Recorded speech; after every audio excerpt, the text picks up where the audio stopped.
Sugeng Dalu, Mbah. Sugeng Dalu, Mbak. Ya, ini saya mau bertanya, Mbah, terkait dengan pengalaman yang pernah saya alami dengan jenengan, bahwa beberapa waktu yang lalu jenengan sering kali mengajak saya untuk datang ke makam-makam umum, dari makam yang kita kenal maupun makam yang tidak kita kenal, semua kita kunjungi dengan tujuan untuk mendoakan orang-orang yang telah meninggal. Kemudian, Mbah, yang mau saya pertanyakan adalah, kita tahu bahwa di setiap kuburan pasti ada gaibnya, pasti ada sosok yang tak kasat mata. Tapi kenapa dari kuburan satu dan kuburan yang lain itu beda, Mbah? Jadi ada gaib yang misalkan tenang atau welcome dengan kedatangan kita, ada juga sosok-sosok yang melakukan perlawanan seperti yang pernah kita alami di makam umum atau kuburan Bonduren, Mbah. Ya, terima kasih. Sebelumnya kita akan menjawab bahwa setiap orang memiliki pengalaman yang tidak sama. Setiap orang memiliki keyakinan berbeda. Setiap orang memiliki yaitu keberanian yang berbeda, termasuk memiliki kesaktian yang berbeda. Bila kita akan melihat dari kacamata yang mana, bahwa pendapat orang selalu berbeda, namun kita akan menjawab sesuai dengan pengalaman kita dan akan menjawab dengan pengalaman-pengalaman yang dimiliki oleh nenek moyang kita atau para leluhur kita atau dari mbah-mbah saya. Ada yang berkata bahwa setiap makam itu ada penjaganya. Yang desa kalau di kuburan dinamakan danyang kuburan. Ini percaya dan tidak percaya, mana yang dipercaya terserah kepada Anda semua. Kita hanya bicara sesuai dengan keyakinan nenek moyang kita. Teman-teman yang saya hormati dan saya muliakan, sesuai dengan pertanyaan baru tadi, bahwa kenapa setiap makam apabila dikunjungi selalu berbeda auranya. Ada yang makam yang sama sekali tidak ada genjatan-genjatan perlawanan atau tidak ada rasa yang menakutkan. Bahkan sepertinya makam itu tenang, sunyi senyap dan merdeka sehingga tidak ada rasa takut sama sekali. Namun juga ada makam yang sangat menakutkan. Masih saja kita belum masuk ke dalam makam, kita masih di pintu makam saja sudah merasa ketakutan. Dan itu juga pernah saya rasakan. Karena namanya manusia, yang namanya takut pasti punya. Namun keberanian tiap orang berbeda. Keberanian muncul karena kita punya kekuatan, yaitu kepercayaan kepada Tuhan Yang Maha Esa atau Allah Subhanahu wa Ta'ala. Karena dalam kita meyakini kita harus pasrah dan sumarah, mati urip kagem Gusti. Sehingga disitulah keberanian yang muncul yang ada di diri saya. Pengalaman setiap orang berbeda. Kalau pengalaman saya bahwa di dalam area makam semuanya selalu menakutkan, selalu mengharukan. Sehingga apabila kita tidak mengharukan, aneh sekali. Kita kadang-kala apabila ada orang yang mati dimasukkan ke liang kubur saja kita sudah terharu. Apalagi kita melihat jasad-jasad yang ada di dalam perut bumi yang beratus-ratus jumlahnya, atau kita pasti teringat itu. Sehingga apabila teringat hal seperti itu, kita tidak boleh untuk melakukan kegiatan apapun yang merendahkan, melecehkan, dan tidak punya tata krama. Kita akan melintas menjawab pertanyaan dulu, sehingga di dalam area makam yang sepi dan singgu, tentu bentuk-bentuk astral, bentuk-bentuk jin atau dedemit atau dapat dikatakan korin itu selalu berbeda. Ada yang ada di situ kadang-kadang korinnya baik, sehingga apabila kita menyambut Sabto Tomo di dalam area makam, para korin mendengarkan dengan baik, saksama dan menghormati. Ada juga yang korin apabila kita Sabto Tomo mereka benci sekali, kadang-kadang melawan dan meremehkan, sehingga mereka membuat kejahatan, baik itu merupakan api atau api yang berwarna atau suara yang mengganggu atau bentuk-bentuk asap. Kemudian seperti ada beberapa pohon yang rubuh, pohon yang tumbang. Ternyata kita turun, karena itu kan perbukitan, Mbak. Setelah kita turun ternyata berpuluh-puluh pering bambu patah dan roboh, sehingga kita tidak berarti takut, kita memberanikan diri dan kita melawan. Muncul sing gawe swara mbledas utawa ngrontokne pring. Muncul ndi sing ngebrune pring ndi?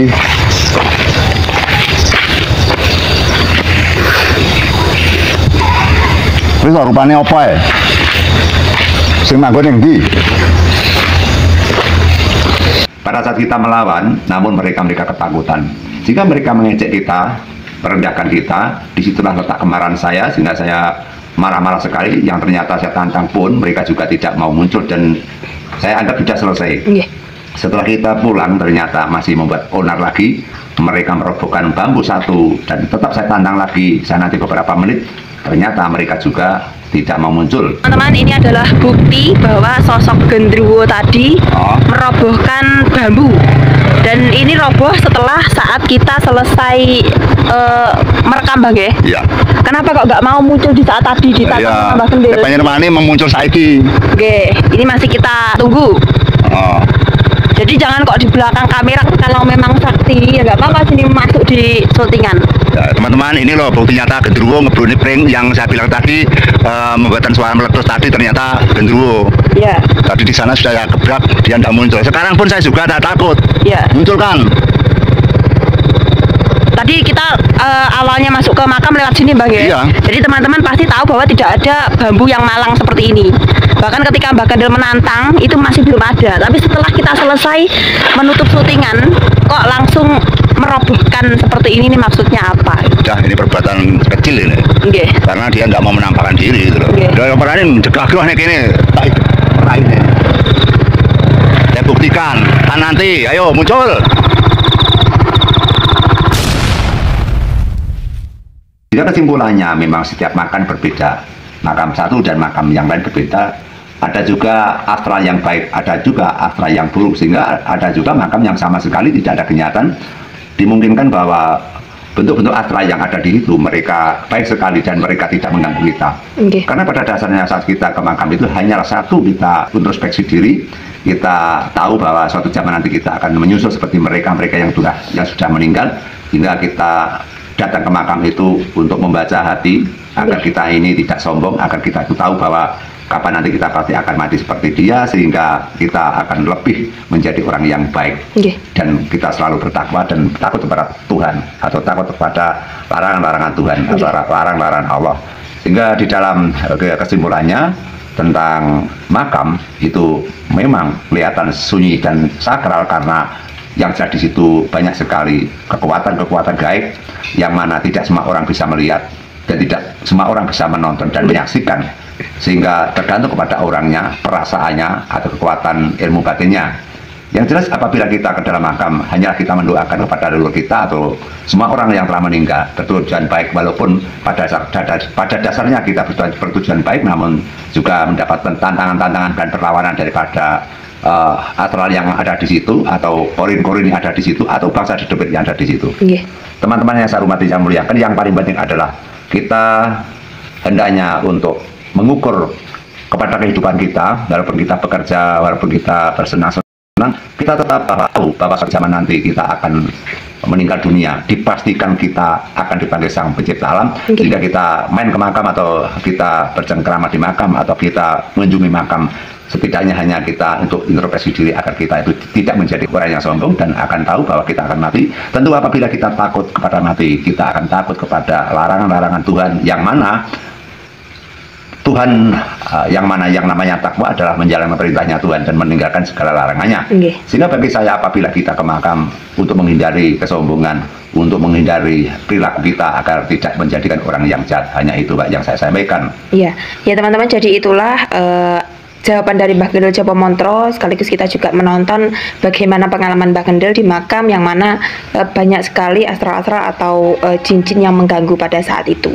Dan semoga ini juga menjadi pelajaran bagi kita semua, bahwasanya makam yang sering kali masyarakat atau orang-orang sebagian itu mengatakan bahwa makam itu tidak ada apa-apanya, ternyata pada kenyataannya setiap pengalaman yang saya ambil dari Mbah Kendil Jopo Montro, setiap makam itu pasti memiliki energi yang berbeda. Mungkin ada tambahan yang lain, Mbak? Ya, apabila kita ingin tahu bahwa gaib itu ada, jin itu ada, dedemit itu ada, ya kita seharusnya untuk mempelajari secara pribadi itu. Sendirian ke makam, atau maksimal 2 orang ke makam satu, makam lain, terus menerus.